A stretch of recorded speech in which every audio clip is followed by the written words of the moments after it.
Good morning, Brian. Thank you so much for taking the time to listen to this little presentation. And I'm really sorry about our internet connection where I am. I'm in the south of Poland, and the connection is just terrible, unfortunately. So, my presentation is coming in, I think, at about 15 minutes. Give me a few minutes to spare, and I'll just launch straight into it. It'll give you an essence of what I want to say.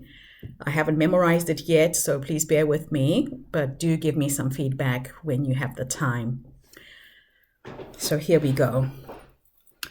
Ubuntu 2.0 is not just Linux operating system, but an ancient African philosophy which explains the condition of being human. Ubuntu ngamuntu ngabantu, literally translated, says, I am because you are.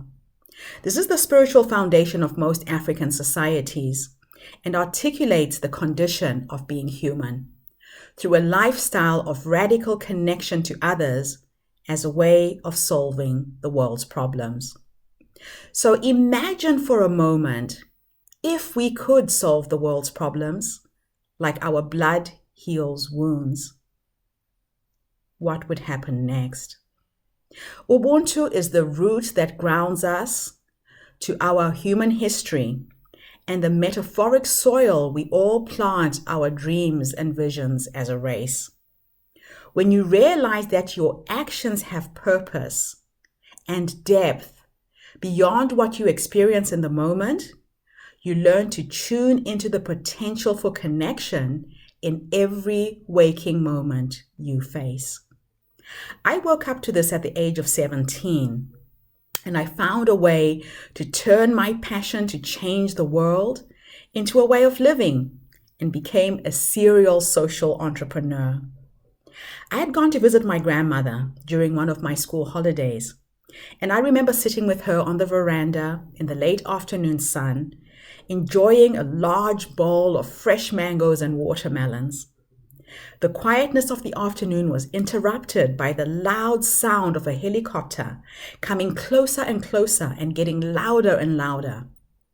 I stood up to see what was happening and saw a shower of white pieces of paper flying down from the sky. Like everyone around us in the village, I was startled, and I ran into the courtyard and managed to grab one of the papers as it flew by. I watched all the children, delighted, as they picked up the condoms that had been thrown out of the helicopter and blowing them up and running around the village with these new balloons. I watched the adults around me glancing very briefly at the pictures on the flyers and immediately scrunching up the papers into small balls, ready to be used to light their fires. This was an AIDS awareness campaign by World Health, in an effect to educate our rural population about the spread of the AIDS virus. I heard from friends in the village square that they were running workshops teaching people how to prevent the spread of AIDS. And after attending one of the workshops, I realized that they were presented in English, and they would demonstrate how to use a condom by taking a broomstick and putting the condom on a broomstick and explaining that this is how you prevented the spread of AIDS. A week later, every single hut in our village had a broomstick with a condom behind the door. The lesson was taken literally, as this was the only way that they had explained we could prevent AIDS. Needless to say, this campaign was a total failure. That's when I realized that I had to jump into my activist shoes and do something to help my community. I felt compelled to act, so I wrote to World Health and shared my observation and asked to be financed to write an entertaining educational play with an AIDS theme to it. And because we passed down knowledge through storytelling, I could help educate and conscientize my community about the virus. I created an all-women's theater group called Just for Women Theater, and our mission was to educate the rural women in Zimbabwe who had never gone to school and educate them about the spread of this virus. That's when I realized how important it was to be educated, and that education is a basic human right. We would run workshops after the play in the vernacular languages and explain what a virus was and how it was spreading and killing so many people. Our message was in the story and the songs that we shared with the community. This connection was the most powerful resource I had, and it was enshrined in the Ubuntu philosophy that I grew up in. And my job was to live it. My job was to teach it wherever I lived around the world. When I immigrated to New Zealand 20 years ago, I decided to go back to my country of birth, Zimbabwe. I went on to create several organizations, mostly focused on raising money for orphaned children from my immediate family, whose parents had died of HIV and AIDS-related diseases. My grandmother had 11 children. She had 34 grandchildren. 19 of my first cousins, including my youngest brother, have died of HIV-related diseases, leaving 40 orphaned children from my immediate family alone, with either one parent or both dead. The AIDS pandemic has affected me personally, and I have in the past 20 years raised money for over 350 children to help them go to school, get something to eat, get clothing, and get access to medication. I got really creative and established a nonprofit organization. But when it got hard to fundraise, I turned my business into a for-profit business and created what I call a symbiotic tourism company called Walk on the Wild Side Tours that takes groups of people on a magical trip to Zimbabwe. We spend the first 10 days in a community that exists on the equivalent of 30 US cents a month, experiencing what it means to be African. Then we spend the last 5 days on a 5-day safari in the Victoria Falls. We go bungee jumping off the Victoria Falls Bridge, whitewater rafting on the Zambezi River, and walking in the bush with amazing animals, including live-grown lions. Through this company, I've managed to start a microloan program, giving small $50 microloans to people in my community to make the bricks that we needed to rebuild the school. I invested in buying sewing machines and overlockers and trained all the women in the community to cut and make the school uniforms for the school, and created employment for women to be economically empowered and independent. My passion for educating children drove me to collect 65,000 books in 90 days by giving presentations and talks in primary schools all over New Zealand. And I would ask the principal of the school to tell the children to bring any books they didn't want. I managed to fill a 40-foot container, which is sitting in the harbor in Wellington, ready to be shipped to Zimbabwe. When the container arrives in our village, we will empty out the books and I will build a library. And the container itself will be refurbished into the first health clinic in our community, helping to cut back on the transport costs for the community to get access to the free HIV drugs being distributed by World Health 40 kilometers away. People are still dying of AIDS in 2019 because of poverty and political reasons in Africa. My other project is to start a mango plantation. I am gifting every single child in our community with a tree. They will get to look after these mango seedlings. They will nurture them, they will water them, they will look after them. The children will learn how our community will earn carbon credits by releasing oxygen into the atmosphere to offset the carbon emissions from the Western world. In the 7 years it will take for the trees to mature, I intend to raise money to start a juicing plantation where we can process the mangoes. We can harvest them and create employment for the community. We can dry the mangoes, we can pickle them as well, we can make jams and chutney for sale. And as I'm empowering the children to learn, I'm also empowering them to raise money for their own school fees by starting an environmental social impact project where they get paid to collect all the plastic bottles and waste in our community that we will use to build a library. I'm modeling this off the bottle schools that are being built in Southeast Asia with recycled material. I'm really excited when I work in the school with the children because I realize that my efforts are helping to nurture and educate the future little Nelson Mandelas for Africa. I see the scientists will find a cure of AIDS in every little face of the children that I serve, and it is an honor and a privilege for me to have found my life purpose. I realize too that I come from the richest continent on the planet, and my job is to help change the narrative. Most Africans have been sold a lie that we are poor, but we come from the richest continent on the planet. You tell me what Africa does not have. From gold to oil to minerals to diamonds, we still have animals that live in their natural habitat.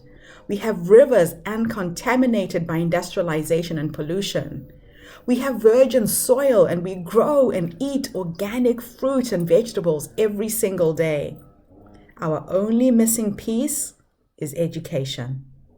That's the weapon that will help us utilize our resources effectively. And helping and educating the next generation is my duty and my very reason for being. I can see Africa quantum leaping into the next century if we educate our children and help them reach their full potential. And it really excites me to be creating a new paradigm for my children and my children's children and generations to come. My impact also impacted my future self. I became an international inspirational speaker, a career that has spanned 2 decades and taken me to 56 countries. I realized that I speak with a certain octave that transcends the boundaries of identity or race. My stories resonate with audiences of all backgrounds and ethnicities.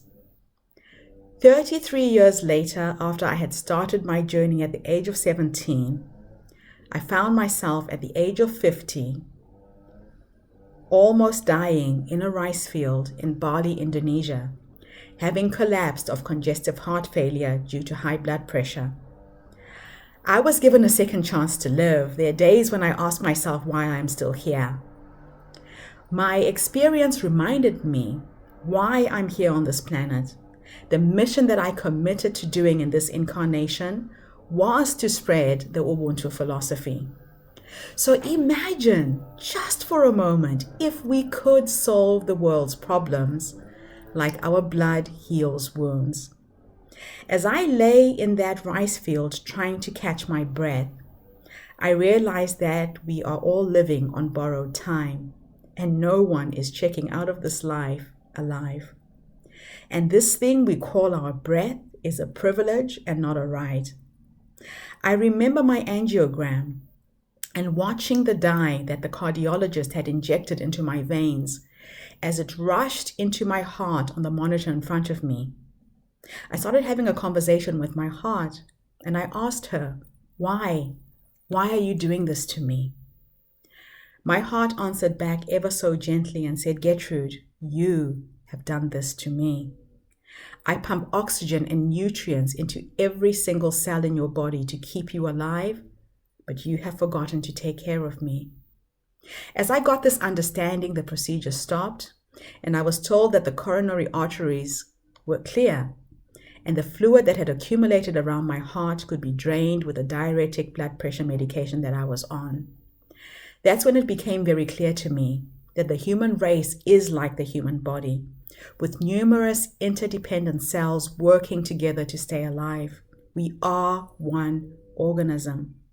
We need to practice empathy and compassion on a daily basis for the survival of our race, as well as to feel hope about humanity's ability to redeem ourselves. We have the potential to make a massive impact as individuals, and the impact is heightened exponentially when we work together and collaborate. Now, to apply the Ubuntu philosophies and its principles is very simple. Try saying good morning to your husband, your wife, your children every day, and really pay attention to how they're feeling that morning.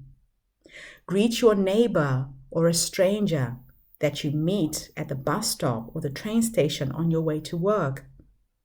Really engage, connect, and have meaningful conversations. Be fully present to them and see the magic that will unravel from there. We sleepwalk through life most of the time, focused on the future, on things that may or may not happen, or we get caught in dwelling on our pasts, on things that have happened that we cannot change, and we forget to live in the moment and be fully present. We don't bump into people by accident. We don't meet strangers by accident. There is a reason, but you will only find that reason if you pay attention and if you're present. So put your family first, your community next, and if you have something to spare, do something else in the world that can make a difference if you can. The solution to all of humanity's problems is for us to simply remember that we are so intertwined that there is no separation between us, and our perceived differences are only skin deep. When they finished sequencing the human genome, they found that every single human being on this planet is 99.9% the same. My mission in this lifetime is to help people to simply remember that connection, collaboration, empathy, and compassion are the superpowers that we all possess. We all need to remember this so that we can reconnect and heal our world. So if everything is connected, the air that we breathe, our waterways and the water we drink, our bodies, our earth are one organism called humanity, and our survival as a race depends on us reconnecting. So there is no you, there is no me, there's only we, and that is Ubuntu. Thank you.